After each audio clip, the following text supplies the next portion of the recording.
सांगली हादरली. तरुणाचा खून करून मृतदेह बॅरलमध्ये कोंबून विहिरीत फेकला.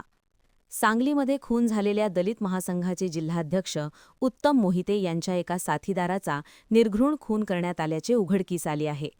रोहित म्हैसाळे वय 29 असे खून झालेल्या तरुणाचे नाव आहे.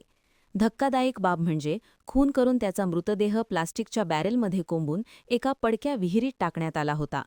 रोहित म्हैसाळे हा मृत उत्तम मोहिते यांचा जवळचा साथीदार होता. या खून प्रकरणी विश्रामबाग पोलिसांनी दोघा अल्पवयीन मुलांना ताब्यात घेतले असून एक आरोपी फरार आहे. रोहितचे अपहरण करून त्याचा खून करण्यात आल्याची माहिती समोर आली आहे. मात्र हा खून नेमका कोणत्या कारणातून करण्यात आला हे अद्याप स्पष्ट झालेले नाही. या प्रकरणी पोलिसांकडून अधिक तपास सुरू असल्याची माहिती देण्यात आली आहे. दरम्यान 26 फेब्रुवारी रोजी रोहितचे अपहरण झाले होते. त्याच्या मागे लागलेल्या संशयित आरोपींचे सीसीटीव्ही फुटेजही आता समोर आले आहे. जरा थोडंसं खाली जरा मॅडम थोडा विश्रामबाग पोलीस ठाण्याकडील मिसिंग एक व्यक्ती नामे रोहित मुकेश म्हैसाळे हा दिनांक 26 तारखेला मिसिंग झालेला होता. सदरबाबत पोलीस ठाण्याकडे तपास चालू होता.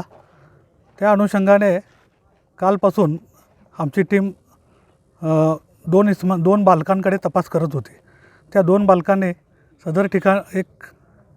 सदर मिसिंग व्यक्तीस मारून टाकले असल्याचं त्यांनी सांगितलेलं आहे. सदर मारून टाकलेलं ठिकाण हे विठ्ठलनगर येथील मार्टिन शाळेच्या पाठीमागील बाजूस असल्याचं त्यांनी दाखवलेलं आहे. सदर ठिकाणी आम्ही आल्यानंतर तिथं रेस्क्यू टीम बोलवली. त्यानंतर मारून टाकलेली विहीर जी आहे त्या विहिरीतून एक बॅरेल बाहेर काढण्यात आला आणि बॅरेलमधून मृतदेह बाहेर काढण्यात आला. तर त्या मृतदेहाची ओळख त्याचे मामा रोहित म्हैसाळेचे मामा यांनी तो मृतदेह ओळखलेला आहे. त्याबाबत विश्रामबाग पोलीस ठाण्यामध्ये खुनाचा गुन्हा दाखल करण्याची प्रक्रिया चालू असून अधिक तपास करीत आहोत. थँक्यू.